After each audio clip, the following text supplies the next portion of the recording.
Aujourd'hui, rien ne peut plus nous séparer. Aujourd'hui, c'est mon jour, vous avez parlé, maintenant c'est mon tour. Devant Dieu et les hommes, il a décidé de faire de moi sa femme. Dans ma vie de gagner, depuis le ciel s'est scellé. Hello, Il a bonjour. dit c'est mon choix, je suis sa reine, il est mon roi. Je veux t'aimer, t'aimer. Comment vous préparez la Saint-Valentin? Ça se passe bien chez vous?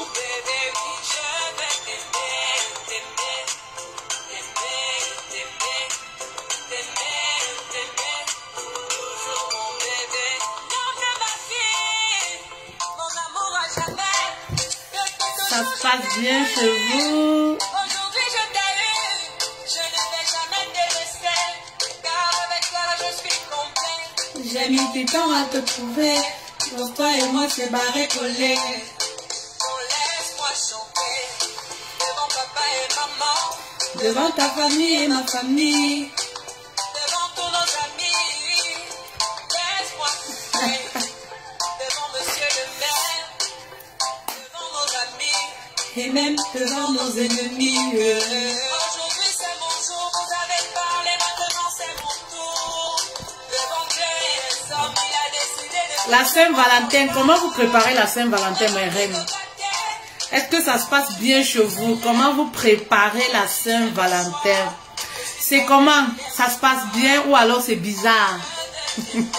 Alors, je voudrais aujourd'hui qu'on s'entretienne un tout petit peu sur un thème, voilà, un thème qui est important, qui va vous aider, c'est ça le but. Alors, déjà pour commencer, n'oubliez pas notre formation qui débute, voilà, au mois de février. Le 21 février au 14 mars, un mois d'accompagnement, voilà. Nous avons 4 modules sur lesquels nous travaillerons pendant un mois, 4 modules, voilà. On parlera des blessures de l'intérieur, comment guérir des blessures de l'intérieur, voilà. Comment booster son amour de soi, voilà, comment bâtir, reconstruire son couple. La formation concerne également les célibataires qui aspirent au mariage. Si vous êtes célibataire, vous êtes dans une relation ou alors vous aspirez au mariage, cette formation est également pour vous. Un mois d'accompagnement, c'est vraiment donné au prix de 150 €. Profitez-en. Pour terminer, nous parlerons également de comment se faire de l'argent, comment avoir plusieurs sources de revenus, les revenus passifs. C'est très important. Toute femme doit être indépendante financièrement de nos jours. Voilà. Voilà, ça donne du pèse à la relation. Quoi qu'on dise, l'argent est important. On va pas vivre seulement d'amour et d'eau fraîche. L'argent est important pour le couple, pour la suivi du couple. Quoi qu'on dise, voilà. Une femme qui a son argent là, elle est épargnée de beaucoup de choses dans le couple. Il y a le respect. Voilà. Même quand le mari fait les chichis là, voilà, elle a son argent là. C'est le plus important aussi. Hein. C'est aussi très important. Merci pour les cœurs. Merci, c'est gentil. Alors, inscrivez-vous. On va vous montrer les techniques pour travailler à partir de la maison. Gagner son argent à partir de la maison. Voilà. Vous êtes une femme au foyer. Vous pouvez gagner de l'argent à partir de votre maison. Vous n'avez plus besoin de sortir de nos jours pour gagner de l'argent. Pour avoir plusieurs sources de revenus. C'est très important. Voilà. Donc, inscrivez-vous. Malgré mes défauts. Février, c'est le mois de l'amour. Hein? Février, c'est le mois de l'amour. Anna, je ne suis pas. Vous savez que j'aime le bikoussi, non? Lady Pop. Et toutes et tous. Ne toutes. Ah, mes reins sont finis. Je vais encore pouvoir danser. Parfois, je demande à mon mari que coucou, je vais encore tourner les reins. Vous savez que je suis encore convalescente. Voilà. Malgré tout. Donc, parfois, je me demande que est-ce que j'aurai encore les reins, les dérangements.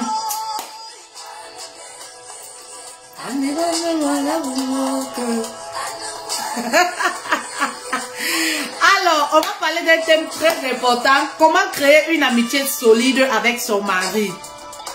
Dansez déjà avec moi, de là où vous vous trouvez. C'est très important, très important. En plus, c'est le week-end. Bébé, ce qu'ils pensent de moi. Ça ne me regarde pas. Ce qu'ils disent sur moi, ça ne me concerne pas. C'est ce que toi tu penses de moi. Voilà. On s'en fout de ce qu'ils pensent de nous là. On s'en fout, on s'emballe les couilles.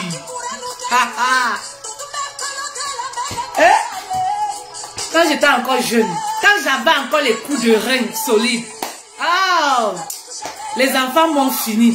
2 césariennes, ça m'a mis KO. Les reins l'ont fini. Mais maman, je suis en train de me préparer. Vous voyez, j'ai mon Dioka, je suis en train de faire le travail pour que les reins là redeviennent et que le moteur se remette en marche. La voiture peut être vieille, mais le moteur doit être solide. Les filles. Ah non, j'aime moi l'amour jusqu'à... Mon frère, j'ai grandi dans l'amour. J'aime moi l'amour jusqu'à... J'aime donner l'amour. Voilà.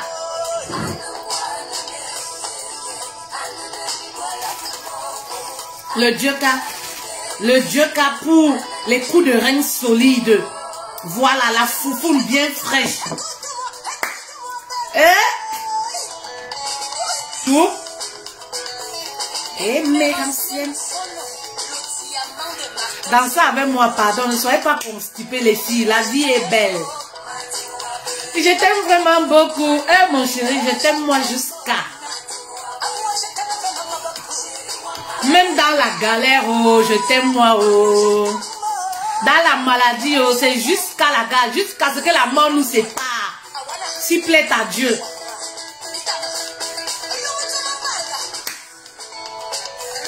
Michel Solo. Hier, je disais à mon mari que coucou, je vais encore avoir les coups de... Tu es sûr que je vais encore danser comme ça? Ah, ça me fait repenser à ma jeunesse. Je dis, le mariage c'est quelque chose, hein, je vois.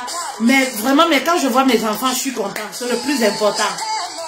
Nadine Wabri, je t'aime vraiment beaucoup. Je t'aime, oh, Nadine Wabri, je t'aime vraiment beaucoup. Je t'aime, oh. Mon mari, oh, je l'aime moi jusqu'à. Je t'aime vraiment beaucoup. J'ai trop d'amour à donner, c'est normal, je dois aimer. Ah non. Voilà, alors aujourd'hui les filles, voilà, faites monter. Interpellez les autres. Voilà. Je suis trop contente parce que le petit, il a dans 2 jours, il a 1 mois. Voilà. Donc, voilà, ça se fête aussi. Ça se fête. Alors, on a assez rigolé comme ça. On a assez rigolé. Malheureusement, je lis pas beaucoup de messages. Je vois juste les cœurs, je vois pas les messages, comme toujours. Je sais pas pourquoi. Voilà. Alors, je voulais vous parler d'un thème aujourd'hui. Je vois beaucoup de femmes qui se plaignent. Il y a des couples qui sont morts. Parce qu'un couple qui ne se parle plus, un couple où il n'y a plus de l'amitié. Parce que, voyez-vous, on peut arriver à se parler avec son partenaire. Mais qu'est-ce qu'on se dit? Si c'est pour se dire bonjour, comment tu vas? Chérie, viens manger, j'ai fini de cuisiner.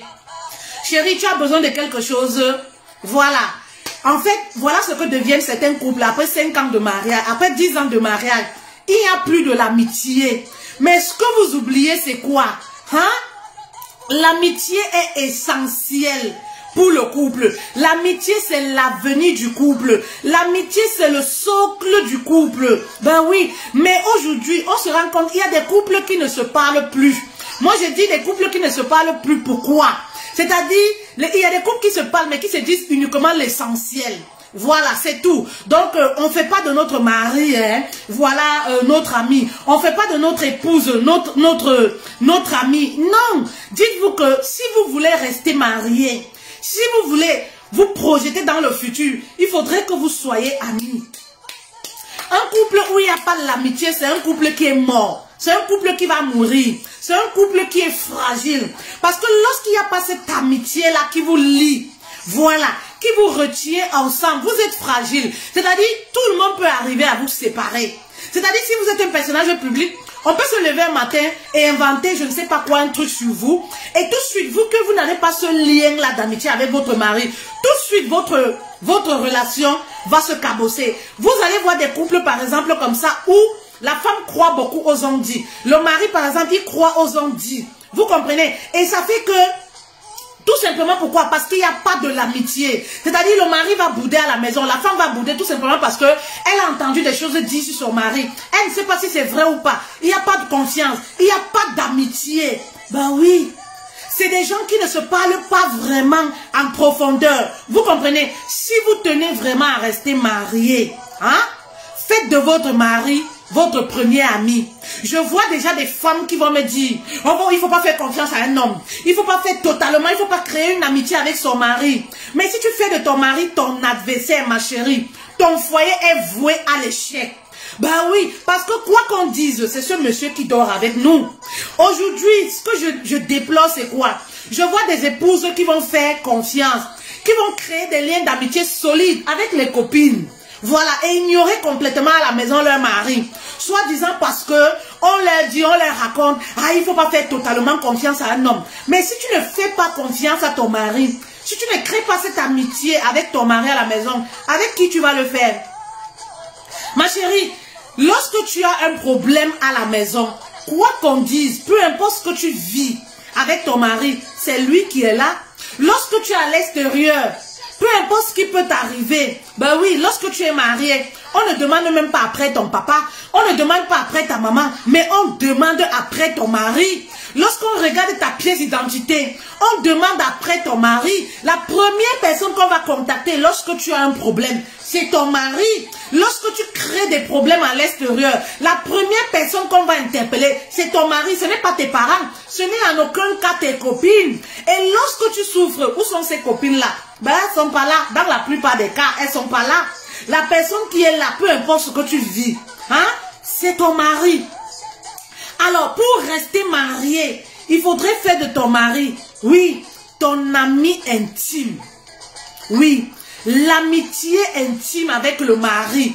Comment créer cette amitié? C'est ce dont nous allons parler aujourd'hui. Je vois beaucoup de femmes dans les séances de coaching qui me disent souvent, ah, je n'ai pas d'amitié, je ne suis pas amie avec mon mari. Mon mari ne me parle pas. Mon mari se confie à des amis. Moi, je n'arrive pas vraiment à avoir cette amitié avec lui. Maman, je vais te donner les astuces. Comment tu vas faire pour captiver le cœur de ton mari et pour être ami avec lui? Mon mari, c'est mon premier ami. Ben oui. Et lorsqu'on fait de son mari son premier ami, on a du mal à tromper la personne. On a du mal à abuser de cette personne. Ben oui. Si vous faites de votre mari votre premier ami, oui, vous aurez moins les maux de tête. Parce que lorsqu'on fait de son mari son premier ami, on est tout excité, même lorsqu'il doit rentrer du travail. On a hâte qu'il rentre parce qu'on a des choses à lui raconter. Tout comme vous le faites avec vos copines, c'est comme ça que vous devez, c'est cette attitude-là que vous devez avoir vis-à-vis de votre mari. C'est pas du genre quand le mari rentre du travail, quand l'heure doit même arriver. Vous êtes stressé parce que le mari va rentrer. Vous ne pouvez plus causer au téléphone. Vous ne pouvez plus faire le Congossa. Vous ne pouvez plus regarder le Congossa sur Facebook parce que le mari va arriver. Quand il arrive même, on a le visage crispé. On est fâché. Ah, il est encore revenu. Ah, l'ombudsman là. Hein. Ah, il est encore revenu. Mais non. Même le Congossa sur les réseaux sociaux, vous pouvez regarder avec votre mari. Ben oui, c'est ça, entretenir une amitié avec son mari. C'est-à-dire, moi, quand je regarde une vidéo qui me plaît, voilà, qui me fait rigoler, soit j'envoie mon mari s'il n'est pas à côté de moi. Ben oui, soit je l'attends pour regarder, ah tiens, regarde, j'ai regardé cette vidéo, écoute ce que tel X dit, écoute ce qui se passe et tout ça. Ça fait rigoler, ça fait que ça crée une certaine affinité entre vous. Partagez les activités ensemble avec votre mari. Il y a des couples qui ne partagent plus rien et qui se tonnent de ne plus être amis. Est-ce que tu t'intéresses aux activités de ton mari? Il y a des femmes qui ont des maris mécaniciens, qui ont des maris plongeurs, qui ont des maris auto-entrepreneurs. Mais si tu leur demandes en quoi constitue réellement l'activité de leur mari, elles ne connaissent pas. Ça, c'est un danger. Maman, tu dois pouvoir t'intéresser aux hobbies, aux activités de ton mari. C'est ça qui va créer la communication.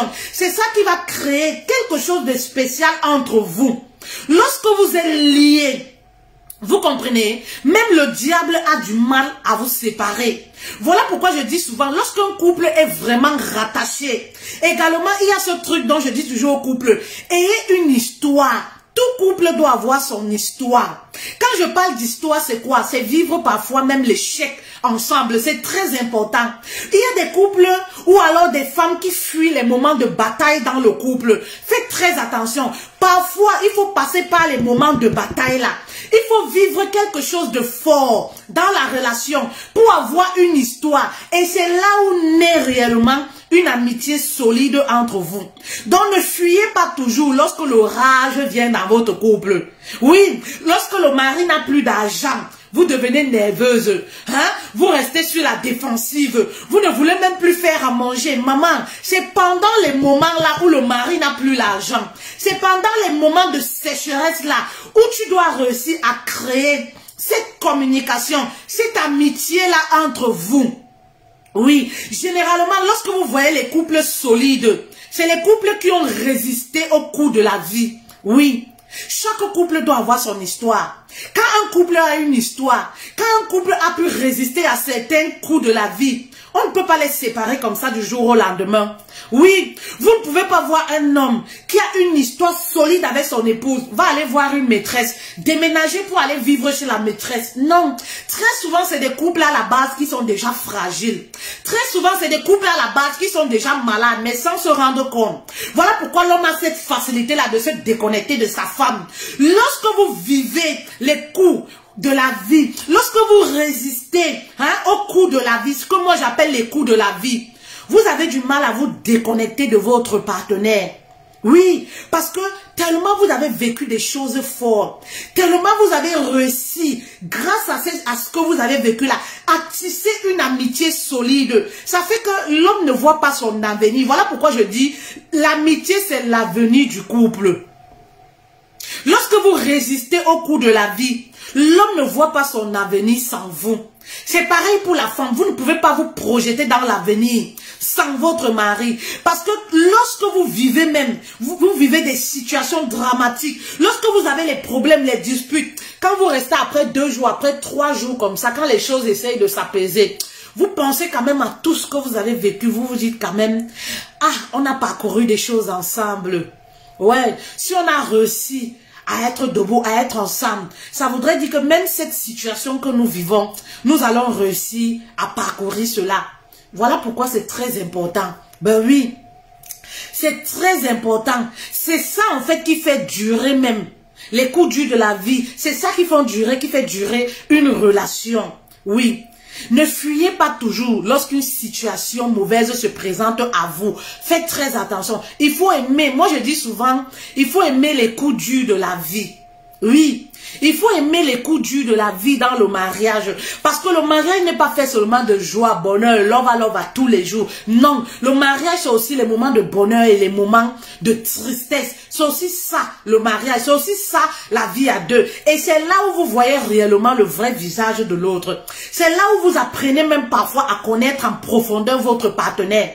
Donc ne fuyez pas toujours lorsque vous vivez des moments de vache-neige, les moments de turbulence dans votre couple. C'est très important. Pour créer cette amitié, ayez également ce que j'appelle les graines de folie. Je parlais la dernière fois, je disais, les couples ne s'amusent pas. Les couples africains, certains couples africains ont du mal à jouer ensemble. Apprenez à jouer ensemble. Jouer ensemble, c'est quoi? C'est regarder par exemple un film à deux. Et une certaine routine du couple. Oui. Et une certaine routine du couple, c'est que moi j'appelle la culture du couple. C'est-à-dire, vous savez par exemple que tous les week-ends, à 20 h, vous regardez un film ensemble. À 20 h, vous regardez une comédie ensemble. Voilà, apprenez à jouer ensemble. Apprenez à rigoler ensemble. Même pour les choses les plus bêtes. Oui. Rappelez-vous souvent de vos moments, oui, de vos moments passés ensemble. Et rigoler, ça fait du bien au couple. Mais aujourd'hui, qu'est-ce qu'on voit? On voit des couples qui sont toujours tristes. Quand tu arrives parfois à la maison, il y a des couples, tu te poses des questions, comment ils font pour faire les enfants? Ben oui, tu te poses des questions, comment ils réussissent à faire les enfants? Ils ne causent jamais. Moi, j'en connais des couples comme ça. Tu ne vas jamais les voir sortir ensemble. Tu ne vas jamais voir l'homme arrêter sa femme ou la femme arrêter son mari. C'est déjà, ils ont honte même en public. Hein. En public, ils ont honte de se faire bisous. Mais comment vous allez créer cette amitié ensemble si vous avez honte des gestes les plus simples? Les gestes qui rattachent le couple. Vous avez honte de vous tenir la main par la main et de marcher ensemble. Ah, les gens là vont dire, qu'est-ce que les gens vont dire? Les gens vont dire que je suis trop amoureux de mon mari. Mais non. Mais non. Apprenez à jouer ensemble. Ne soyez pas de ces couples-là qui ne rient jamais à la maison. Quand tu arrives chez eux, la femme est dans son coin sur le téléphone, le mari est dans son coin. Quand on veut parler au mari, c'est pour lui dire quelque chose de spécifique. On l'appelle même parfois par son nom. Vous pouvez créer un petit nom pour le mari. Bah oui, c'est très beau. Vous pouvez créer un petit nom pour le mari. Moi, je dis souvent, appeler son mari par son nom de famille, c'est un manque de respect. Ben oui, c'est un manque de respect pour moi. Vous allez voir des femmes quand vous arrivez, Tamo, j'ai déposé la nourriture sur la table, hein. Quand le mari arrive, on est tellement concentré sur nos téléphones, sur Facebook, parfois avec nos copines en train de rigoler. Parfois quand le mari arrive, on dit aux enfants, quand on a les enfants déjà un peu plus grands, allez mettre la nourriture à votre père. Le père arrive, il monte dans la chambre, il va se déshabiller le mari. Vous n'êtes même pas à côté pour prendre soin. Mais comment vous allez créer cette amitié si vous êtes dispersés, si vous ne faites pas de votre mari une priorité? Mais comment vous allez réussir à créer ce contact-là, être fusionnel? Il y a des personnes qui se posent des questions, souvent qui me demandent, fait-elle, comment tu arrives à être fusionnel avec ton mari? Mais comment vous faites? Mais si tu ne fais pas de ton mari ta priorité, comment tu vas être fusionnel avec lui? Comment tu vas savoir ce qui le tracasse? Comment tu vas savoir s'il a passé une très bonne journée? Ben oui, si tu fais passer tes copines avant ton mari, si tu fais passer même ta famille avant le mari, c'est-à-dire le mari rentre du travail, au moment où il a besoin de parler, tu n'es pas avec lui pour parler. Mais comment tu vas réussir à créer ce lien? Posez-vous cette question-là. Aujourd'hui, je voudrais que vous vous posez des bonnes questions.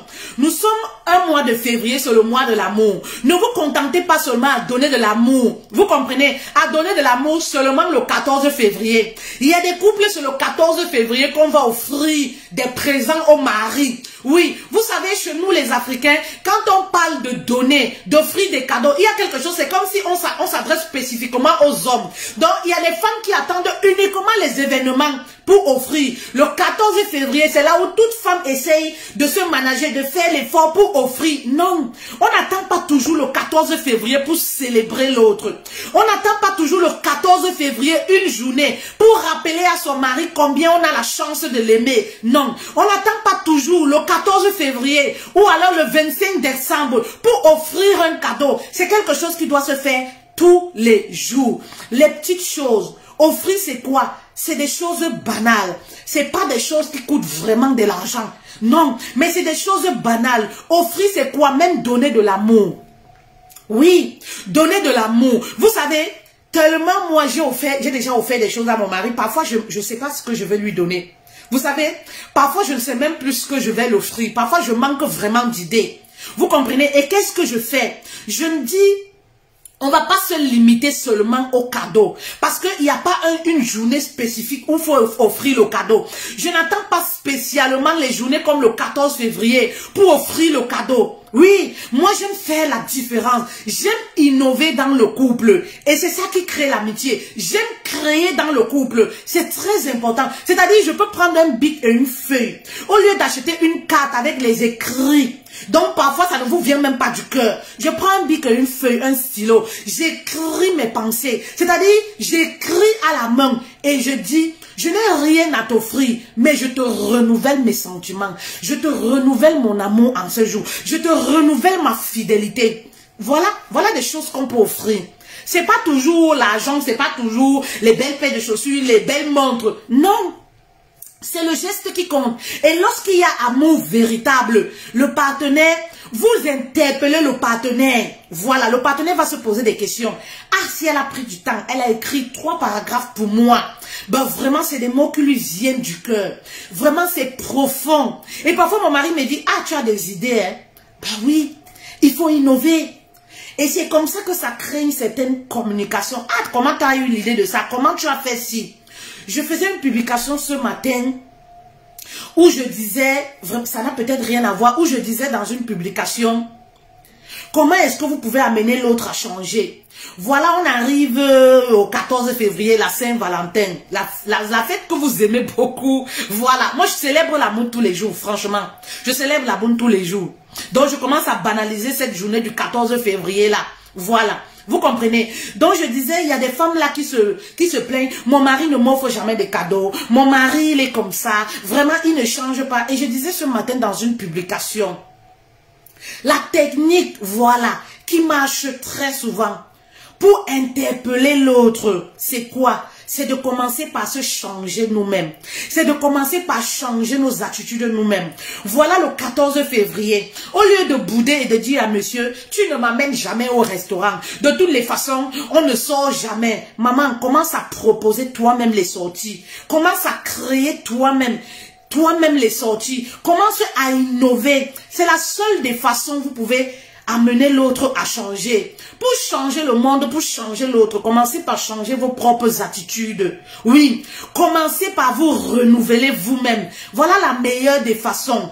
Et vous allez voir que c'est difficile. Oui, pour se renouveler, l'être humain en général n'aime pas le changement.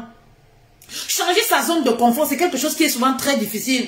Et lorsque vous-même, vous allez avoir de la difficulté à mettre en pratique ce changement-là, vous allez comprendre comment c'est aussi difficile sur l'autre de se changer. De changer ses attitudes après 35 ans. De changer ses attitudes après 40 ans. Parce que le changement est difficile.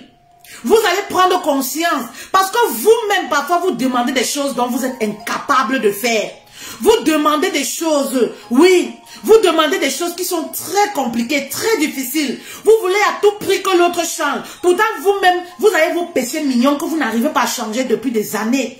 Donc, lorsque vous allez commencer à vous changer, à vous donner les moyens, ça ne sera pas facile. Hein? Vous allez commencer à vous efforcer. Vous comprenez? Excusez-moi, c'est le téléphone du coaching qui sonne après. Voilà, vous allez avoir du mal à vous changer. Vous allez prendre conscience, vous allez être tolérant vis-à-vis de l'autre en vous disant, ah, c'est pas aussi facile de se changer. C'est pas aussi facile, oui, de se changer. Vous savez, s'il y a quelque chose qui empêche beaucoup de couples aussi d'être amis ensemble, c'est les reproches. Je donnais cette technique justement parce que à un moment dans le couple, les mots ne servent plus à rien. À chaque fois, ça saoule les hommes. Oui, les hommes n'aiment pas communiquer. Ça, c'est clair. Les hommes n'aiment pas parler. Oui. Je pense que la femme parle en journée environ 120 000 mots. L'homme arrive à peine à 8 000 mots. Je pense, si je ne dis pas de bêtises. Oui, en journée. Donc, vous voyez que de nature, l'homme n'aime pas parler. Il n'aime pas communiquer. Donc, il y a des moments, il faut changer de stratégie, de technique. Il y a des moments où arrêter les reproches. Parce que s'il y a quelque chose qui tue l'amitié dans les couples, c'est les reproches sans cesse. Tu n'as pas fait ci. Tu n'arrives pas à me faire ci. Pourquoi tu ne me fais pas ci? Non, changez. Commencez le changement par vous-même. Commencez à renouveler les plus petites choses basiques chez vous. Et c'est comme ça que vous allez réussir à interpeller l'autre. Oui, c'est très important. Très, très important. Vous comprenez? Et c'est ça, généralement, vous voyez, ça tue la communication. Lorsque vous n'êtes pas habitué à apprécier, le mari connaît seulement les reproches. Vous n'êtes pas habitué à dire merci. Vous n'êtes pas habitué à être dans la gratitude vis-à-vis des petites choses que le mari vous fait. Il y a des femmes qui pensent que rationner, c'est une obligation. Ah, il est obligé de s'occuper de moi. De toutes les façons, Dieu dit que les désirs de la femme seront portés vers son époux. Donc, il est obligé de le faire. Mais dites-vous que il y a beaucoup d'hommes qui ne le font pas. Oui. Donc, soyez parfois dans la gratitude de ce que le mari arrive à faire au quotidien.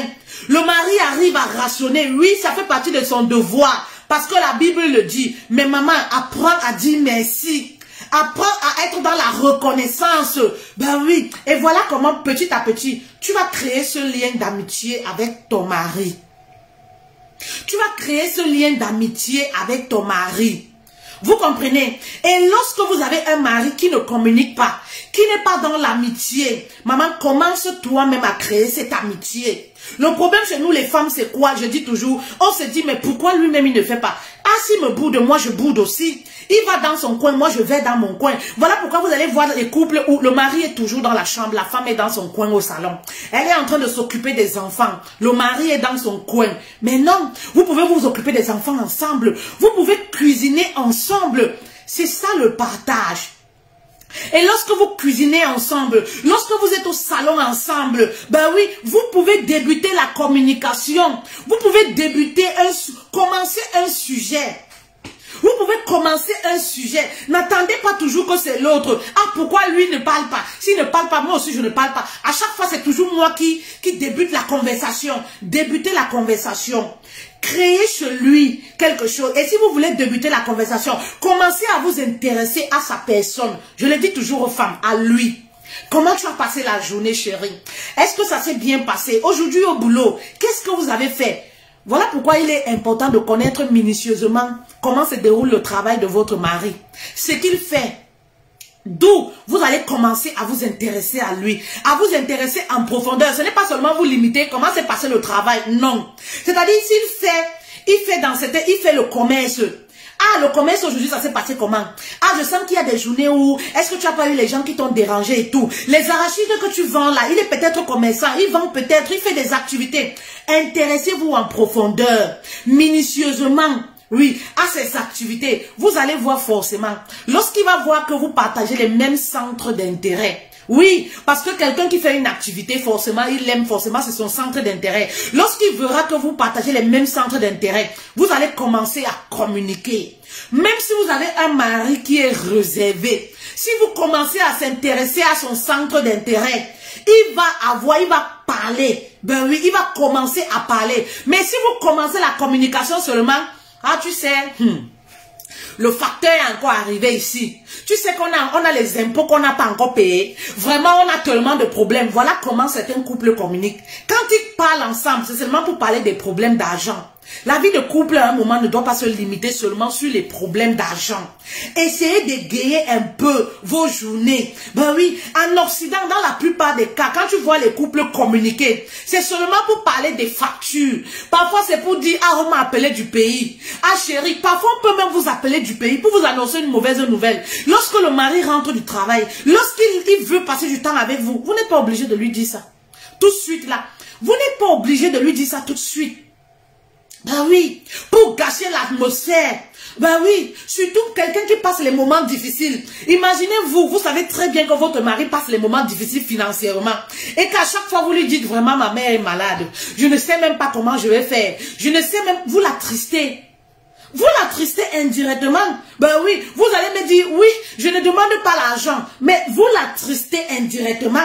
Parce que sachant que quelqu'un n'a pas l'argent, hein, et que tous les jours, vous lui parlez des problèmes d'argent dont votre famille souffre, ou dont des activités que vous aimeriez faire, mais vous n'avez pas l'argent, vous l'attristez. Parce que chez nous, les Africains, l'homme de nature aime s'occuper de sa femme. Il aime financer sa femme. Donc, lorsqu'un homme n'arrive plus à le faire et que tous les jours, vous lui parlez d'argent, vous lui parlez des factures, vous lui parlez des impôts, ah, tu sais, vraiment, on m'a encore appelé au pays, tu sais, le toit est quitté sur notre maison. Vraiment, là-bas chez nous, ils ont tellement de problèmes. Vous l'attristez indirectement. Et tout de suite, ce qui va se passer, c'est quoi? Il va se renfermer. Vous aurez tendance que, ah chérie, tu n'as rien à dire. Qu'est-ce que vous voulez qu'il dise? Il n'a rien à dire. Ayez des sujets qui apportent la joie de vivre. Ayez des sujets, voilà, des sujets qui apportent la gaieté dans le couple. Il ne faudrait pas qu'après 10 ans de mariage, que votre communication se limite seulement sur les problèmes d'argent de facture. Oui, ayez également les projets ensemble. D'où je vous parlais dans une vidéo la dernière fois d'être sincère et d'avoir les projets communs avec votre partenaire. C'est très important. Si vous n'avez pas de projet pour l'avenir, ça voudrait dire que le couple n'a pas d'avenir. Ça voudrait dire que le couple ne se projette pas dans l'avenir. Les projets ensemble, lorsque vous avez les projets communs, forcément vous avez de quoi vous dire. Forcément il y a de quoi parler. Oui, ça crée toujours la communication. Vous ne pouvez pas rester et vous dire, on n'a rien à se dire. C'est pas possible. Lorsque vous avez des projets ensemble, ayez des projets communs. Mais aujourd'hui, on voit des couples qui ont des projets personnels. C'est-à-dire, on fait les projets avec nos copines. On fait ces projets personnels. Pourtant, on est mariés. Et on s'étonne. Ah, pourquoi on n'arrive pas à communiquer? On n'a pratiquement rien à se dire. Non. Un couple doit avoir à se dire. Si vous n'avez plus rien à dire à votre partenaire, sachez que l'amour a diminué. Sachez que vous commencez à cesser de l'aimer. Vous savez, parfois on cesse d'aimer le partenaire, on ne se rend même pas compte. Lorsqu'on est marié, hein, je parle du mariage, des personnes qui vivent ensemble sur le même toit. Parfois notre cœur se déconnecte du mari, mais on ne se rend pas compte. Parce qu'on a toujours les attitudes de routine qu'on fait. Mais ça fait partie du devoir. On le fait simplement parce que c'est notre devoir cuisiner. Parfois même faire l'amour, ça fait partie du devoir. On le fait aussi parfois pour se faire plaisir à nous. Mais c'est pas parce qu'on est encore connecté au mari. Non. Vous comprenez? Donc faites très attention. Si vous n'arrivez plus à parler, si vous n'avez plus rien à dire à votre mari, sachez que vous commencez à vous déconnecter de votre mari. Sachez que l'amour commence à s'effriter, à diminuer petit à petit. Parce que lorsqu'on a un ami, vous comprenez? Vous voyez, lorsqu'on a une copine, non, on a toujours envie de l'appeler. On a envie de l'appeler même pour rien. On a envie de rigoler même pour rien. Et lorsqu'on est ensemble avec ces copines-là, on est tellement en joie. On rigole, on papote. C'est comme ça que devrait être un couple normal. C'est-à-dire, lorsqu'ils sont ensemble, ce que les voisins doivent écouter, entendre, c'est les rires et non les pleurs et non les querelles. Mais il y a des couples, on ne les entend jamais rire. On ne les entend jamais. Il y a des couples là, vous les voyez, hein? On ne les entend jamais rire, rigoler, on les entend seulement. Quand tu entends seulement, c'est les coups de poing. Tu entends seulement le mur faire les bruits. Tu sens que, ils sont encore en train de bagarrer. Lorsque tu entends les cris, tu sens que, soit l'homme est en train de taper, soit ils sont en train de se bagarrer, soit ils sont en train de se quereller. Mais tu ne peux jamais les entendre rire aux éclats. Tu ne peux jamais entendre la femme rire aux éclats. Quand le mari est là, c'est silence radio. Il y a même certains couples, vous les voyez, le mari est devant, la femme est derrière. Soit la femme est devant, le mari est derrière. Mais comment vous pouvez être en amitié? Hein? Vous marchez comme ça, comme des parfaits inconnus. Ils vont au même endroit, hein, mais ils ne marchent jamais l'un à côté de l'autre. C'est-à-dire, comme je disais, les gestes banals, ils ne se touchent pas beaucoup.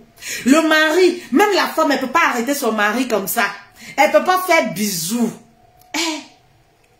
Mais non, créez cette amitié solide avec le mari. Si vous voulez rester marié, c'est très important. L'amitié crée même le respect mutuel dans le couple. Je vous ai dit, l'amitié, c'est l'avenir du couple. Oui, l'amitié, c'est l'avenir du couple. C'est-à-dire, qui dit un couple ami, dit couple solide, dit couple qui a un avenir. Rappelez-vous, hein, de Michelle Obama. Michelle Obama, lorsqu'elle a fait sa publication, c'était en octobre dernier, ou c'était le 3 octobre, je me rappelle, sur Twitter. Lorsqu'elle souhaitait joyeux anniversaire de mariage, 25 ans, elle fêtait 25 ans de leur mariage. Elle a parlé de cet homme extraordinaire qu'elle a à ses côtés. Elle a parlé également de l'amitié qu'elle entretenait avec son mari, qui est toujours resté solide. Ça ne vous parle pas? Moi, ça m'a beaucoup parlé lorsque j'avais lu sa publication. Elle a parlé de l'amitié. Elle a été dans la reconnaissance de cet homme extraordinaire qui est à ses côtés depuis 25 ans. Elle a parlé de cette amitié qui continue d'être liée ensemble. Ça m'a beaucoup interpellé. Pour vous dire comme quoi, pour réussir à faire 25 ans de mariage, 40 ans de mariage, c'est-à-dire il y a cette amitié-là qui est solide. Cette amitié dont même l'ennemi n'arrive pas à vous séparer. Vous croyez qu'aujourd'hui, quelqu'un, l'amitié que j'entretiens avec mon mari, quelqu'un peut sortir de nulle part, venir raconter à mon mari, ta femme là, elle a fait ci, elle a fait ça, et il croit? Non, c'est parce qu'on a cette complicité, parce qu'on essaye de se dire presque tout. On n'est pas parfait, mais on essaye de se dire presque tout. Apprenez à être sincère dans vos relations. C'est très important. C'est vrai que la sincérité n'est plus de ce monde, de nos jours. Les couples ne sont plus sincères. Mais si vous n'êtes pas sincère, Voilà pourquoi l'autre a du mal aussi à se confier à vous. Confiez-vous vos secrets, vos blessures, vos peines mutuellement. Ça renforce votre amitié. Et je disais toujours, ça tient le couple, ça maintient le couple solide. Oui, c'est ça qui maintient le couple solide. Lorsque tu connais les faiblesses de l'autre, lorsque tu connais ses batailles, lorsque tu connais ses souffrances, lorsque tu connais ses victoires, ça vous maintient ensemble. Même deux femmes qui sont amies, ce qui les rattache, c'est quoi? Parfois, c'est leur vécu. Elles ont tellement vécu des moments difficiles parfois aussi des moments de bonheur. Voilà pourquoi, peu importe ce qu'elles vivent, elles sont toujours appelées à être ensemble. C'est-à-dire, elles se gâtent aujourd'hui. Hein? Elles se gâtent aujourd'hui. Elles font même parfois des années, elles ne se parlent pas. Mais après, elles arrivent à se réconcilier. Mais pourquoi? Hein? C'est tout simplement à cause de tout ce qu'elles ont vécu. C'est à cause des batailles qu'elles ont vécues. C'est à cause des moments de joie qu'elles ont passés ensemble. C'est ça, quand elles restent et pensent à ça, elles se disent, ah, mine de rien quand même. C'est une belle personne. On va se réconcilier. Voilà, c'est en quelque sorte ça, l'amitié dans le couple. C'est en quelque sorte ça. Apprenez à être amis avec vos époux. Beaucoup de femmes aujourd'hui ne sont plus amies avec leur mari. Soit disant les hommes sont mauvais. Soit disant les hommes sont, il m'a fait ci, il m'a fait ça. Non. Non, si vous êtes marié, vous refusez d'être amis, ça ne sert à rien de rester marié. Vous vous faites du mal à vous-même. Vous vous brisez vous-même. Parce que moi je dis toujours, c'est triste de vivre avec quelqu'un sur le même toit. Et de supporter à vivre avec une personne avec qui vraiment on reste toujours la mine attachée. On n'est pas à l'aise, on ne se sent pas en paix. Parce que lorsque vous décidez de ne pas faire de votre mari, hein, votre ami, vous n'êtes pas en paix. Vous avez des choses, vous ne savez à qui parler. Voilà pourquoi vous allez voir certaines femmes, elles sont contentes quand le mari est dehors. Hein. Parfois quand le mari est dehors, elles sont contentes. Parce qu'elles ont d'autres personnes à qui elles font confiance. Elles vont passer le temps à causer au téléphone pendant des heures. Quand on voit le mari arriver, on arrête le téléphone. Parfois, on a même les puces qu'on a cachées. Parce qu'il y a des personnes où on se confie pour notre business. On se confie pour ci, pour ça. On ne veut pas se confier au mari. Et vous réclamez des choses au mari. Vous dites à Dieu, Seigneur, transforme mon mari. Mais si toi-même, tu n'es pas sincère au fond de toi, avec le mari, comment Dieu va écouter ta prière? Comment Dieu va t'écouter, sachant que toi-même, tu n'es pas sincère en amitié avec ton mari. Sachant que toi-même, tu n'es pas sincère dans ton couple. Comment est-ce qu'il va t'écouter? Et il va t'écouter.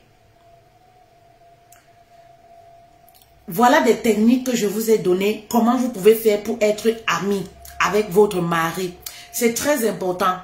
La Saint-Valentin approche. Au lieu d'offrir seulement les cadeaux, comme je disais, parce que c'est la Saint-Valentin. Posez-vous les bonnes questions. Est-ce que vous faites de votre mari votre priorité? Est-ce que votre mari est votre premier ami? Toute femme devrait faire de son mari son premier ami. Et si tu fais de ton mari ton premier ami, maman, il y a des choses dont il ne va plus te cacher. Il va te parler de ses activités. Il va te parler de ses entrées. Oui, dans la conversation, parfois même inconsciemment, même sans faire exprès, il va te parler des choses. Il va te parler de son enfance. Il va te parler de ses blessures, ses faiblesses. Il y a des femmes qui ne connaissent pas l'enfance de leur mari. C'est-à-dire, elles n'ont pas entendu ça de la bouche du mari. Parfois, c'est la belle-mère qui lui raconte. Parfois, c'est les frères qui lui racontent. Parfois, c'est les frères qui lui disent, ah, ton mari, tu sais, il est comme ça. Ton mari aime ci, aime ça. Pourtant, elle dort avec le mari. Et voilà pourquoi, parfois, vous allez voir ces hommes-là, ces hommes que vous traitez de timides à la maison, de réservés, ils arrivent à aller se confier ailleurs. Oui. Maman, si ton mari, aujourd'hui, est ami avec son ex, oui, il y a problème. C'est tout simplement parce que vous n'êtes pas véritablement amis.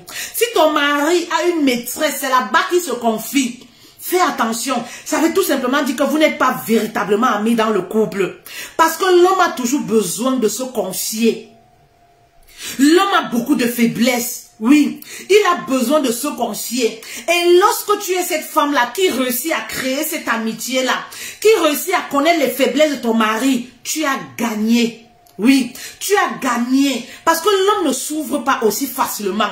Oui, l'homme ne s'ouvre pas. L'homme, c'est pas quelqu'un qui a cette facilité de parler de lui, de parler de ses faiblesses et tout. Il ne s'ouvre pas facilement. Donc, dès lors qu'il a confiance, il s'ouvre, il parle véritablement de lui. Vous comprenez? Dites-vous que tu as gagné comme ça le cœur de ton mari. Oui, on ne gagne pas seulement le cœur de l'homme dans l'acte sexuel. Non.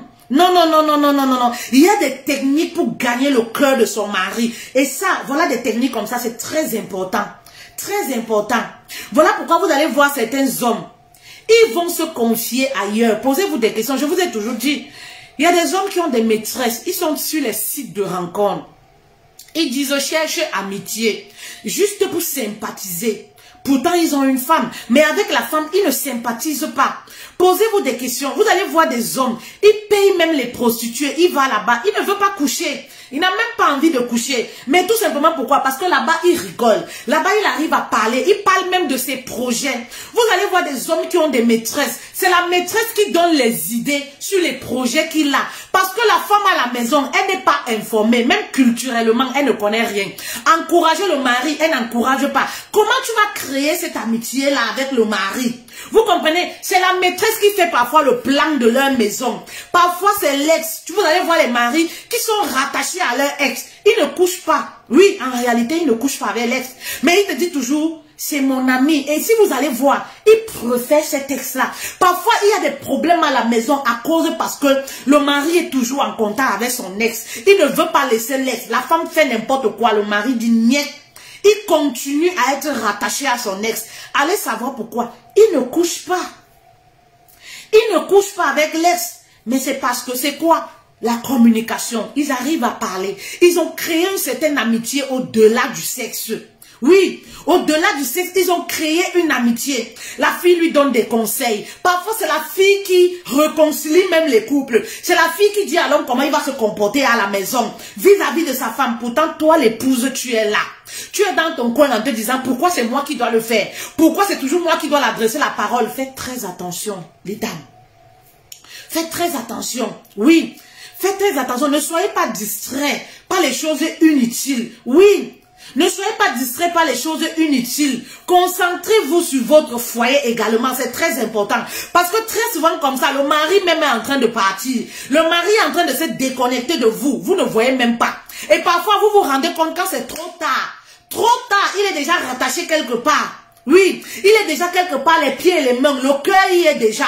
Vous criez au scandale. Pourtant, tout commençait petit à petit. Petit à petit. Un homme qui commence à être rattaché à l'extérieur, à une amie, rattaché, il appelle 4 fois par jour. C'est pas normal, ça doit t'inquiéter. Ça devrait t'inquiéter en tant que son épouse. Mais de quoi est-ce que vous parlez? Ben oui, de quoi est-ce que vous parlez? Moi, je me rappelle, quand j'ai connu mon mari, je n'aimais pas les jeux qui stimulent l'intelligence. J'ai dit, papa, moi je suis quitté de l'école depuis. Pardon, ces choses-là, moi ça me fatigue le cerveau. Vous comprenez? Et mon mari, c'est quelqu'un, il est accro à ça, les jeux et tout ça. Et voilà, dans ces jeux-là, on arrive à communiquer. Dans ces jeux, c'est la plupart du temps, il y a des femmes, il y a des hommes et tout. Et parfois, je le voyais en train de rigoler aux éclats. Je dis, mais tu es avec moi ou tu n'es pas avec moi? Si je suis avec toi, mais je suis en train de jouer. Il dit, tu rigoles avec qui? Ton mari, quand il éprouve le plaisir à trop rigoler avec une personne, maman, ça doit t'inquiéter. Oui, ça devrait t'inquiéter.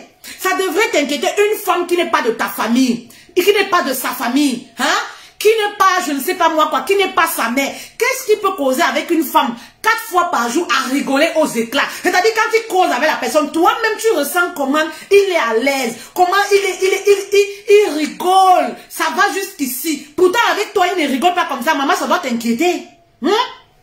Et voilà, il jouait comme ça, il joue souvent comme ça parfois. Il joue souvent comme ça parfois. Il rigole aux éclats. Je dis, mais tu rigoles avec les qui comme ça? Il me dit que non, le jeu là, tu sais, envoyer les cœurs. Envoyer les cœurs. Il y a des personnes frustrées là, qui envoient les têtes de mort. Je ne sais même pas bloquer là. Qu'est-ce qui dérange dans ce message? Ah, les personnes frustrées aussi, c'est quelque chose, hein? Les personnes frustrées, c'est quelque chose, hein? Qu'est-ce qui est dangereux dans ce message? Un message limpide comme ça, où on ne parle pas de clitoris ou de quoi pour que vous applaudissez. Un message limpide comme ça pour sauver une femme dans son couple, pour sauver un homme dans son couple. Envoyez les cœurs, mes reines, je vous bisoute. Cette personne-là, qui envoie les têtes de mort là, je te bisoute. Vraiment que Dieu visite ton cœur. Que Dieu visite ton cœur.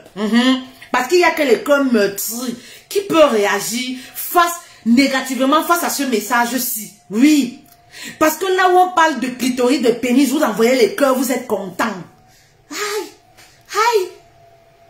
Vous comprenez? Voilà, je disais, on ne va pas se garer, on ne va pas se garer. Voilà, on ne va pas donner place à la négativité, on ne va pas se garer. Je disais comme ça, il rigole. Je dis, ah, toi tu es toujours en train de rigoler avec les gens au téléphone. Tu rigoles même avec les qui? Les gens là, c'est les qui? Ah non, moi je ne les connais pas, c'est les femmes avec lesquelles on joue comme ça et parfois on sympathise. Mais j'ai dit, montre-moi un peu. Quand j'ai vu qu'il sympathisait, il rigole, il joue, il sympathisait et tout ça. Maman, moi qui ne m'intéressais pas, je suis allée télécharger les jeux là. J'ai dit, apprends-moi aussi à jouer. Oui, parce qu'il m'en avait parlé. Moi, ça me fatiguait parce qu'il me gagnait toujours à chaque fois. Il disait, ah, toi tu me gagnes à chaque fois. Moi, je ne m'y connais même pas et tout. Je suis allée m'intéresser à ce jeu. J'avais désinstallé sur mon téléphone. Je suis allée installer, télécharger encore. Je me suis intéressée. Montre-moi comment il joue. J'ai dit, papa, faut jouer avec moi. Comme ça, tu vas m'apprendre, on va rigoler ensemble.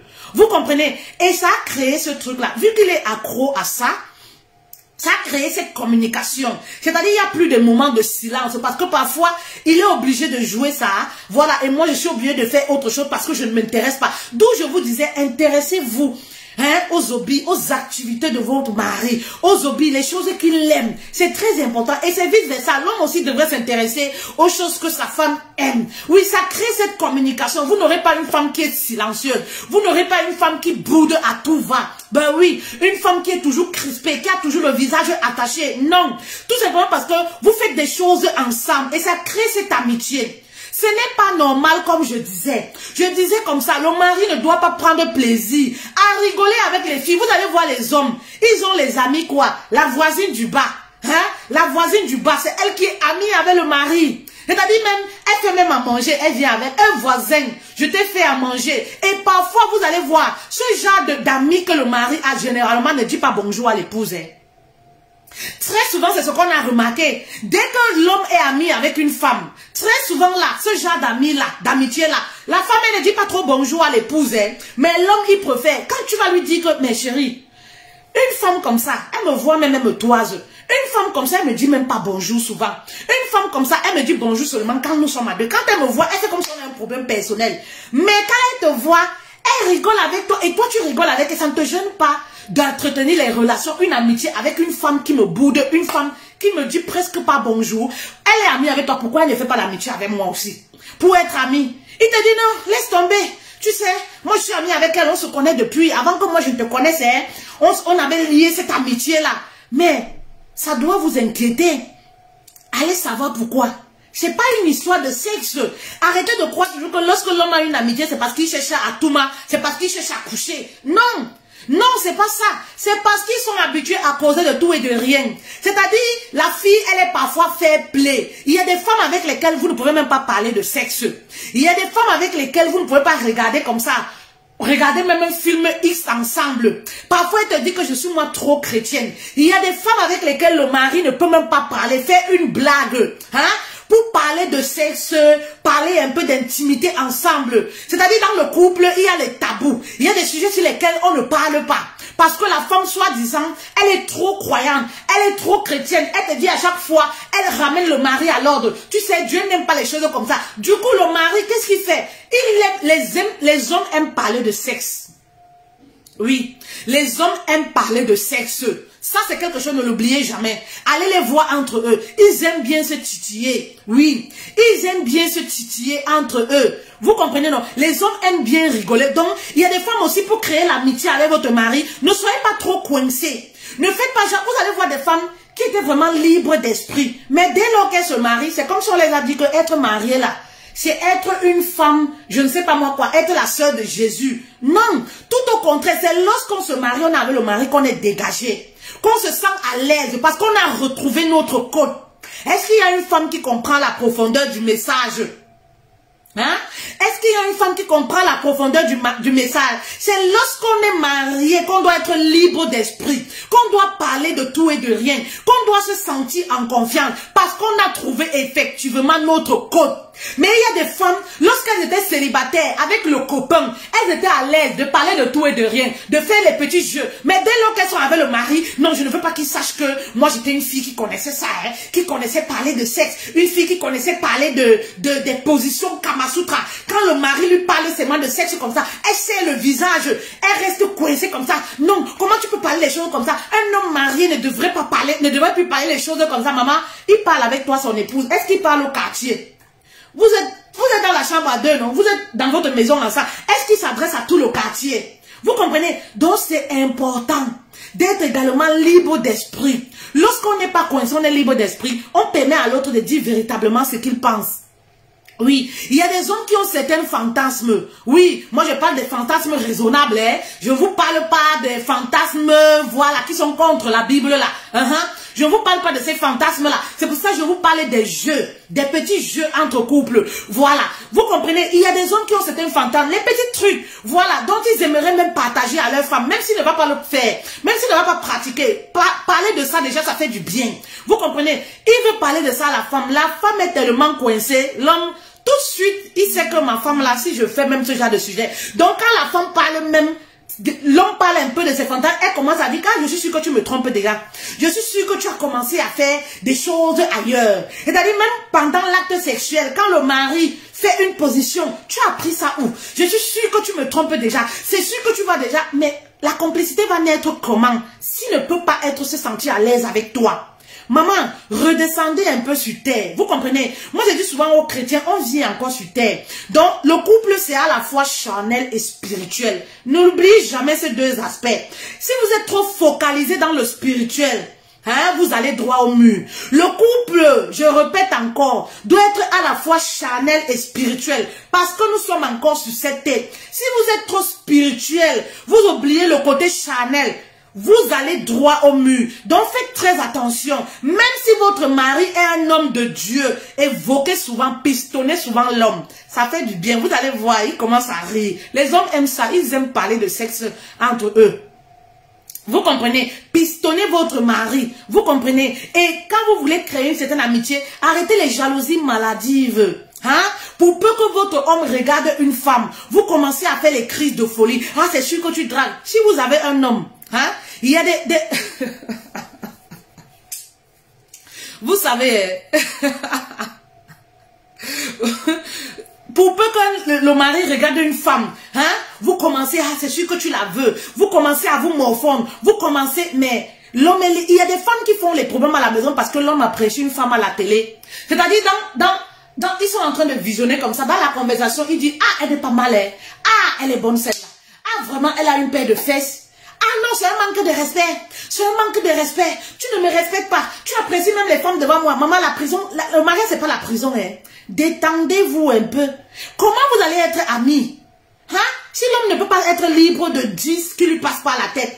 Si ça doit être, c'est pas un camp militaire. Hein. Le mariage, c'est pas un camp militaire.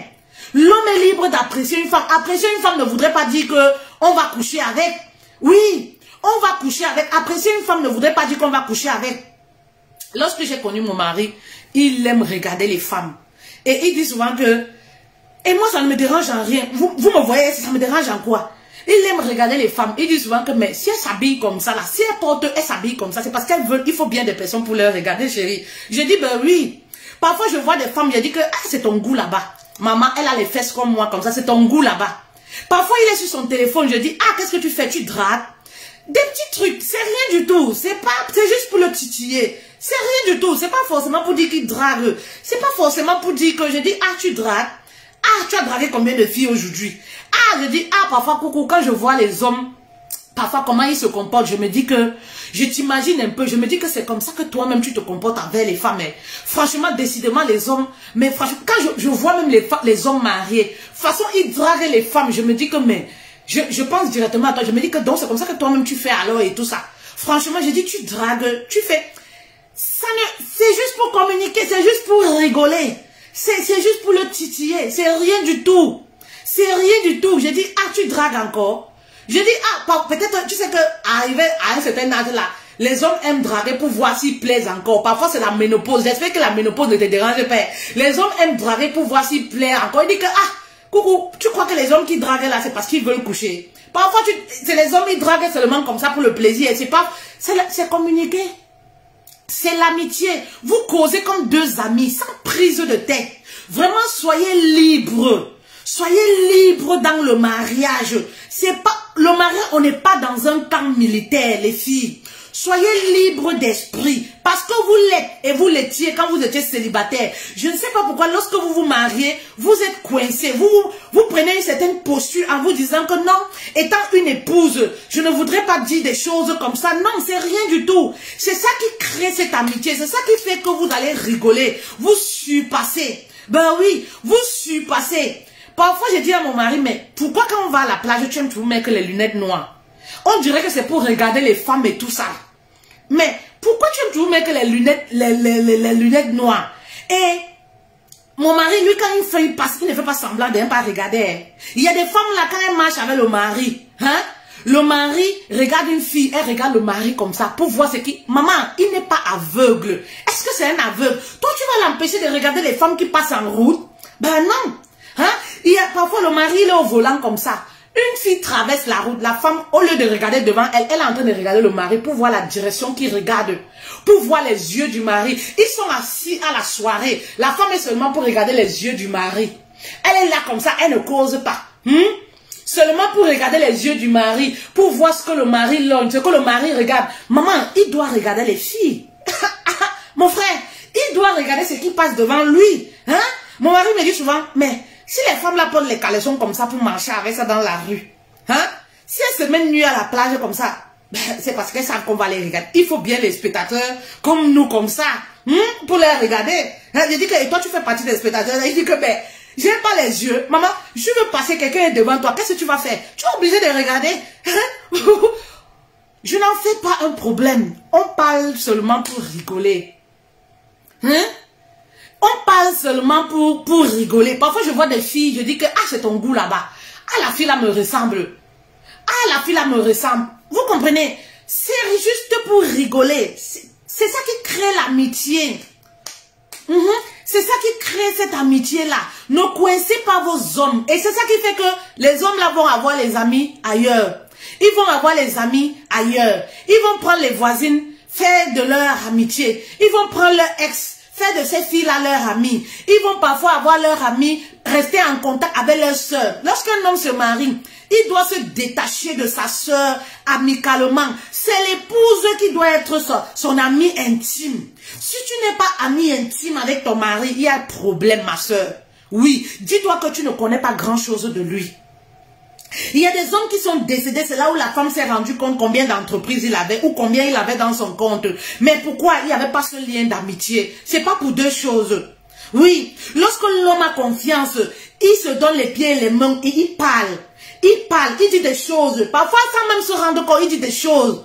Tu sais, j'ai fait telle chose. Tu sais, j'ai fait telle chose. Tu sais, j'ai envie de faire telle chose. Il vous raconte tout et n'importe quoi. Vous comprenez? Il y a même des hommes qui vont coucher lorsqu'ils sont en amitié, ils vont avouer. Mais pourquoi? Il y a des hommes qui vont tromper. Quand la maîtresse, ils vont tromper avec une fille. Quand la maîtresse veut faire genre, veut faire le chantage dans le couple, là, lui-même, il vient dire à sa femme. Lui-même, il vient dire à sa femme. Vous comprenez? Pourquoi? Il a cette facilité de le faire. Parce qu'il sait qu'il est en amitié avec son épouse. Lui-même, il vient dire à se confesser. Il y a des hommes même, quand ils vont en mission, ils couchent, ils découchent, ils viennent se confier. Mais pourquoi? C'est l'amitié qui peut créer ça. Il n'y a que l'amitié qui partage avec son épouse qui peut créer ce genre de choses. Vous comprenez? Il y a des hommes là comme ça qui vont arriver à dire à leur femme, tu sais, ta soeur me drague. Tu sais, je n'aime pas les attitudes de ta soeur. Quand elle vient ici, la façon dont elle s'habille. Tu sais, il y a ta cousine qui me drague. Ben oui. Il y a des hommes qui sont tentés dans les couples, mais qui n'osent pas dire à leur femme, parce que la femme risque même de dire que c'est toi qui as commencé à faire les avances à ma soeur ou à ma cousine. Donc, il n'y a que l'amitié qu'ils entretiennent, la confiance là qui les lie, où la femme peut arriver à croire son mari, où le mari peut avoir cette facilité de dire à sa femme, tu sais, ta soeur là n'est pas sérieuse. Parce que quand je vois ces dégagements, quand elle vient ici, quand tu n'es pas là, elle s'habille en mini-culotte. Quand tu n'es pas là, elle passe ici au salon en soutien. Quand tu n'es pas là, voilà ces conversations qu'elle me dit. Vous comprenez? Et c'est comme ça que l'épouse va mettre fin à certaines choses. Mais il y a des hommes, hein, dans le foyer, qui vivent des tentations comme ça, mais qui ne peuvent pas oser dire ça à leur femme. Déjà, il s'est dit, il va gâter l'amitié. Il va gâter même la famille et tout. Et la femme va croire que la femme ne va jamais croire. Tout ce que la sœur va raconter, la femme va croire. Il préfère garder ça pour lui. Et parfois, il tombe dans le panneau. Parfois, il est résistant. Mais il préfère garder ça pour lui. Allez savoir, tout ça, c'est pourquoi. Tout ça, c'est simplement parce que il n'y a pas l'amitié solide dans ces couples-là. Il n'y a pas l'amitié solide. Oui, faites de vos époux votre ami. Votre priorité, commencez par le faire. N'attendez pas qu'il le fasse, commencez par le faire. Et vous verrez, si vous vous confiez chaque jour à quelqu'un, un jour, la personne va se dire, ah, il faut aussi que je dise quelque chose. La personne va commencer à se livrer. C'est pareil, lorsque vous rencontrez, vous êtes avec une copine chinoise, une copine sournoise même. Vous avez l'impression que c'est vous qui racontez des choses, c'est vous qui parlez de vous. Elle ne se livre jamais, hein. Vous continuez à le faire et un jour, petit à petit, vous voyez, cette personne commence à se libérer. Elle commence à vous parler. Oui, vous comprenez, non? Elle commence à vous parler. Donc, c'est important, cette amitié-là. Créez ce lien-là avec vos époux. Vous allez voir, il y a beaucoup de choses. Il y a des copines, par exemple, des gens qui veulent séparer le couple. Vous allez voir des copines parfois qui viennent raconter, ton mari m'a dragué. Parfois, c'est faux. Ton mari m'a dragué, ton mari m'a fait ci, ton mari m'a fait ça. Mais la femme croit. Mais pourquoi elle croit? Il n'y a pas cette amitié-là. Il n'y a pas cette amitié. Parfois, c'est faux. Vous devez avoir un style d'ami de telle sorte, un style d'amitié de telle sorte que quand quelqu'un vous dit quelque chose, vous avez du mal à croire. Parce que tellement vous êtes amis avec votre mari, vous vous dites non, je le connais, j'ai confiance, il ne peut pas faire ça. Il ne peut pas faire ça. J'avais une amie à l'époque. Un jour, à chaque fois, c'était même pas un jour, à chaque fois, elle me disait toujours, ah, fait-elle, quand tu as les problèmes avec ton mari, vraiment, les choses qu'il dit sur toi, les choses qu'il me dit. La première fois, elle a dit ça dans les causeries. Vous connaissez les causeries des femmes. J'ai pas prêté attention. J'ai banalisé. Mais à chaque fois, elle dit toujours, ton mari là, elle applique encore. Quand vous avez les problèmes, les choses qu'il dit sur toi, vraiment de Dieu, les hommes, tous les hommes sont pareils. Connaissant mon mari, connaissant ce qu'il peut dire, même s'il appelle ma mère qui m'a accouché, il ne va jamais... ma mère demande souvent que mais explique même d'abord le problème. Il ne va jamais ouvrir sa bouche pour dire que voici le problème à faire, si elle m'a fait. Connaissant mon mari, je dis que mon mari, allez raconter à une amie ou allez m'insulter chez une amie. Je l'ai regardé comme ça, il a plié le doigt. Une troisième fois, vous savez pourquoi je n'ai même pas dit à mon mari? J'ai banalisé. Pourquoi? Je ne voulais pas gâcher l'amitié que j'avais avec elle à cause de ça. Parce que, pourquoi? Je savais que c'est quelqu'un, elle vivait des tracasseries sentimentalement dans sa vie. Donc, je sais que nous, les femmes, parfois, ça nous arrive. Lorsque dans notre couple, parfois, ça ne va pas, on veut titiller forcément l'autre. On veut qu'on vive, par exemple, les mêmes doutes, les mêmes culpabilités. Chez les femmes, c'est ça. Généralement, c'est ça. Lorsque vous êtes ami avec une femme, lorsque ça ne va pas dans son couple, elle va chercher, même indirectement, à te mettre mal à l'aise, à dire des choses, tout simplement, pour créer des doutes même en toi, pour créer des frustrations sur toi parce qu'elle est frustrée. Donc, moi, je suis bien informée sur la question. Donc, justement, je ne voulais pas gâter l'amitié que j'ai avec elle. À cause de ça, je comprenais sa situation. Je mettais ça sur ce coup-là. Je dis, ah, ça va lui passer. Elle peut dire tout ce qu'elle veut. Et je ne voulais pas en parler à mon mari. Pourquoi? Tout simplement parce que connaissant mon mari, pour lui ne pas parler, on va l'appeler au téléphone. Elle va venir ici, dire ce que lui là a dit A par A. B par B me concerne. Je ne voulais pas tout ça. Je ne voulais pas lui mettre le ridicule. Donc je dis, c'est rien. La troisième, un autre jour encore, elle me titille toujours comme ça. Ah, vraiment, de toutes les façons, tous les hommes sont pareils, c'est elle. Parce que même ton mari, quand vous avez les problèmes là, ce qu'il dit de toi là, je dis, ah, ma chérie, connaissant mon mari là, ce qu'il dit de moi, qu'est-ce qu'il peut dire de moi chez toi? Et je dis que qu'est-ce qu'il peut dire de moi chez toi? Je suis allée dire à mon mari, un jour dans la conversation, comme ça, dans la blague, je lui dis que maman, tu racontes souvent les choses à telle copine. Il me dit que, moi je dis même bonjour à celle-là. J'ai dit non, une fois, selon ce qu'elle me dit, tu l'avais appelée et toi tu as raconté les choses me concernant. Qu'est-ce que toi tu... Je dis qu'on a appelé cette copine-là au téléphone. On a appelé cette copine-là au téléphone. Et je savais que c'est ce qui allait se passer. Mais pourquoi? Parce que je connais la personne qui est en face de moi. Je connais la personne qui est en face de moi. C'est-à-dire que si tu dis quelque chose sur notre couple, si c'est à moi que tu as dit, que tu vas venir répéter ça devant lui et devant moi, avant que l'histoire a fini. Tu comprends, non? Parce qu'il y a des gens qui aiment gâter les couples. Il y a des gens qui aiment saboter. Il y a des gens qui sont frustrés. Le fait de vous voir ensemble. Mais pourquoi ça ne nous a pas créé des problèmes? Pourquoi je n'ai même pas eu un doute? Mais j'ai dit ça parce que j'ai dit, mais elle veut vraiment me pousser à faire des choses que je ne veux pas. Je ne veux pas la rendre ridicule. Les histoires de ces choses-là, je ne veux pas la rendre ridicule. Elle veut vraiment me pousser à dire. J'ai dit que non, mais... Vous comprenez? Donc, faites très attention. Mais pourquoi? Pourquoi je n'ai pas cru en cette amie-là? Mais pourquoi? Tout simplement parce que j'avais cette amitié-là. Je maîtrisais la personne qui est en face de moi. Je sais ce qu'il peut dire, ce qu'il peut ne pas dire. Je sais que non, c'est pas quelqu'un qui va venir raconter. Je dis que non, c'est pas possible.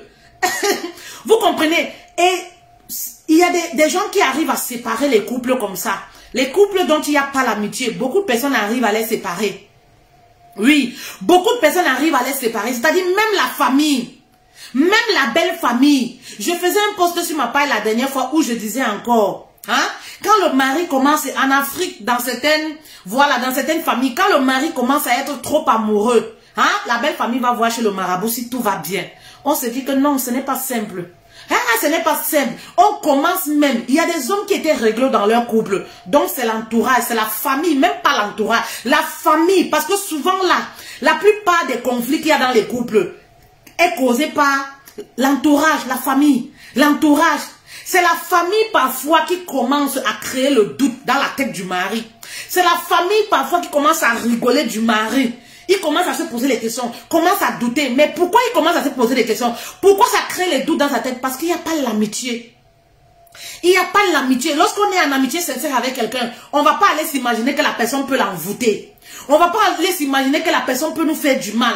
Vous comprenez? Donc c'est très important, cette amitié-là. Ça va vous épargner beaucoup de choses, beaucoup de conflits dans votre couple. Oui. C'est-à-dire même quand la belle famille, même quand la mère va prendre le fils qu'elle a accouché, lui mettre à terre, lui dit que, tiens, tu sais quoi? Voilà, telle personne ta femme là comme ça est envoûtée. Quand les soeurs vont venir lui dire, ta femme là n'est pas sérieuse. On l'a même vu en train de mettre les gris-gris dans ta nourriture. Le mari ne va pas croire. Le mari ne va pas croire et ça va les surprendre. Ça va les surprendre. Ils vont continuer de dire que c'est les gris-gris. Parce que là où il y a une amitié solide entre un homme et une femme, la plupart pensent toujours que c'est les gris-gris. La plupart pensent toujours que la femme est envoûtée. Mais non, il y a des femmes qui ont le secret.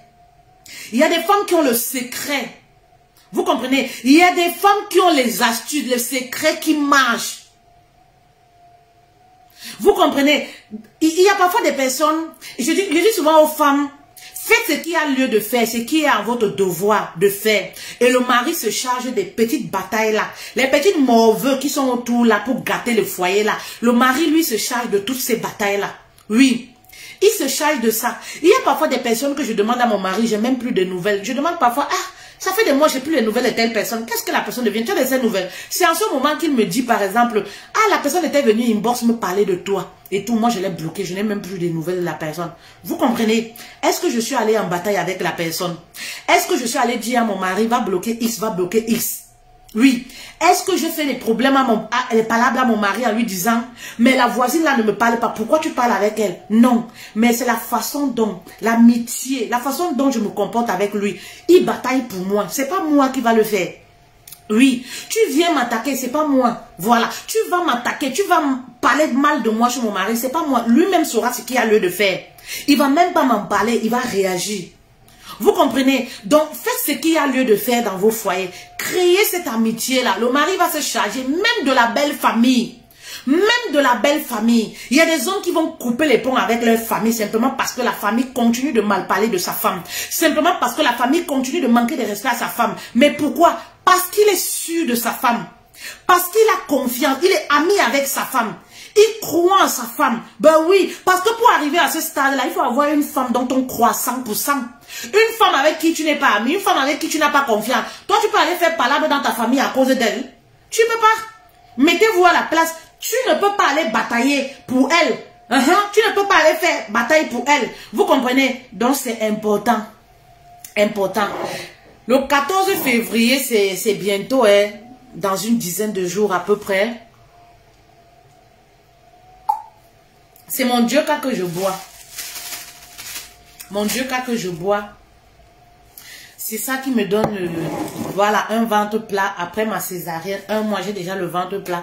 C'est ça qui enlève toutes les mauvaises impuretés là en moi. Le Dieu, quand vous faites votre bain de carité, votre bain vaginal, autant pour moi, les vertus du Dieu, vous connaissez, non? Les vertus du Dieu, très important, nous livrons partout. Maman, il faudrait que la Saint-Valentin, là, le 14 février, comme vous aimez immortaliser ces journées-là, il faudrait immortaliser la journée du 14 février partout. Faudrait pas immortaliser seulement dans les cadeaux. Hein. Il faut aussi immortaliser en bas. Parce que le Dieu qui te permet que monsieur voie le avant et après. Le Dieu qui permet de revisiter ta foufoune. Permet de resserrer. Le Dieu qui donne une certaine tonicité. Oui. Au vagin en bas. C'est très important. Très important. Oui, Léa, j'ai accouché, ça fait presque un mois là, dans quelques jours. Vous comprenez? Donc, c'est très important le Dioka. Vous faites votre bain vaginal. Je dis toujours, toutes les femmes devraient avoir leur marmite de Dioka. Oui, le Dioka, c'est très important pour la femme. Nous sommes en Occident, par exemple. Nous n'avons pas, je ne sais pas, les herbes traditionnelles. Familiarisez-vous avec les herbes traditionnelles. C'est les herbes, c'est la nature. Ça n'a pas d'inconvénients. Oui, ça n'a pas d'effet secondaire. Vous comprenez? C'est très important. Lorsque vous achetez, vous avez la posologie, comment l'utiliser avec vous. C'est ça qui est marqué là. Commandez, écrivez-moi inbox. Le Dioka, le Dioka vous permet à la longue de ne pas avoir les fuites urinaires. Pour les femmes là qui ne font jamais la rééducation du périnée là, faites très attention parce qu'à un certain âge, vous allez voir, vous vous asseyez comme ça, vous transpirez en bas, les fuites urinaires et tout ça. Parce que je sais que beaucoup de femmes ici là, refusent de faire la rééducation. Soit disant, ah c'est pour les blancs, ça sert à quoi? Familiarisez-vous donc avec les plantes comme ça. Sinon ça sera du chat. À un certain âge, 40 ans, 50 ans, là, vous vous asseyez, ça transpire en bas, les fuites urinaires, les pertes nauséabondes, là, les pertes qui ont changé de couleur, les pertes qui ont une odeur, le Dioka bain vaginal, une journée, maman, toi-même, tu vois comment la foufoune se tranquillise, parce que ça a trouvé son médicament. La foufoune se tranquillise, ça a trouvé son médicament. Les picotements, là, voici la solution. Le vagin, là, le vagin de la femme doit garder sa ténacité. Vous comprenez? Doit rester tonique. C'est très important. Vous voyez, quand l'homme doit avoir les rapports sexuels, il faudrait qu'il atterrisse comme l'avion atterrit. Vous comprenez? C'est-à-dire la piste d'atterrissage doit se faire. Il doit atterrir doucement. Oui, c'est pas, le vagin ne doit pas toujours être mouillé. Même parfois quand vous n'avez pas les rapports sexuels, vous êtes toujours humide, mouillé, le slip se salit vite parce que ça sointe en bas, parce que c'est toujours humide. C'est pas normal. C'est lorsque vous voulez avoir les rapports sexuels que vous devez lubrifier. Et il y a des femmes là qui ont du mal à lubrifier. Les femmes qui ont la ménopause aussi. Par exemple, ça c'est très important pour vous. Les règles douloureuses, vraiment c'est une plante, c'est la plante miraculeuse de l'intimité de la femme. C'est le nom que j'ai donné. Parce que ça fait beaucoup de choses à la fois. C'est la plante miraculeuse. C'est 15 € le sachet. L'expédition en France, 5 €. À l'extérieur, 10 €. Vous comprenez? Passez vos commandes. Le paiement se fait par... écrivez-moi inbox parce que mon numéro là, ma connexion. Écrivez-moi inbox ou alors vous avez mon numéro...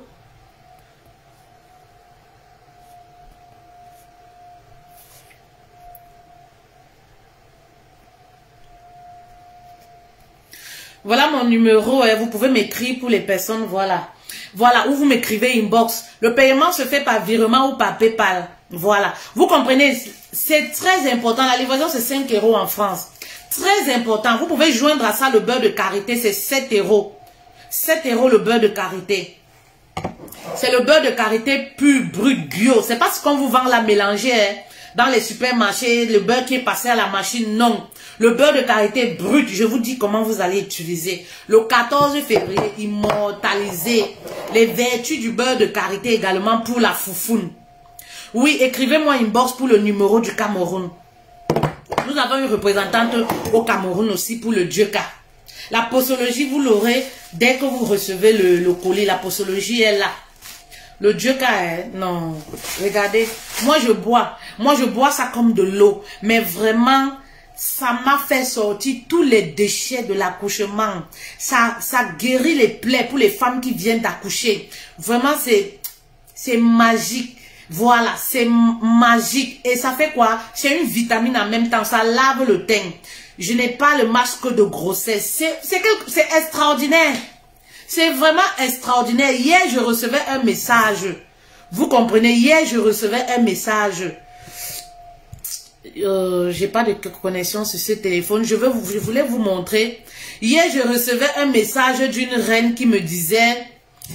Écoutez, elle me disait que son ventre a commencé... Elle a commencé à avoir un ventre plat. Et c'est lorsqu'elle m'a entendu dire que le Dieu faisait maigrir, donnait un ventre plat, qu'elle s'est dit que, elle se posait les questions pourquoi elle a un ventre plat. Écoutez. Bonjour coach, meilleurs vœux pour cette nouvelle année 2021. Je ne vous raconte pas d'histoire, regardez nos conversations. Pour le nouveau bébé, j'espère qu'il va bien et que toute la famille également se porte bien. En fait, j'ai pu suivre l'une de tes vidéos hier et chaque jour je me pose la question de savoir pourquoi le ventre, mon ventre devient de plus en plus plat. J'avais même oublié que le Djega était aussi l'une des vertus pour rendre le ventre plat. C'est ce que vous êtes dit. Vous avez écouté là. Donc, tous les jours, elle voyait son ventre devenir plat. Oui, pour la libido, les personnes qui ont perdu la libido également, ça marche très bien. La sécheresse vaginale, non. Les personnes qui ont du mal, voilà, qui ont perdu la libido, voilà, le Dieu K également. Vous avez écouté la dame, non? Elle se demandait pourquoi elle a le ventre, son ventre devient de plus en plus plat. C'est quand elle m'a écouté dire dans une vidéo qu'elle s'est dit que, elle comprend maintenant pourquoi. Tous les jours, elle se dit que, mais pourquoi mon ventre devient plat comme ça? C'est le Dieu K. Le Dieu K, plante miraculeuse de l'intimité de la femme. Plante miraculeuse de l'intimité de la femme. C'est très important. Très, très important. Voilà.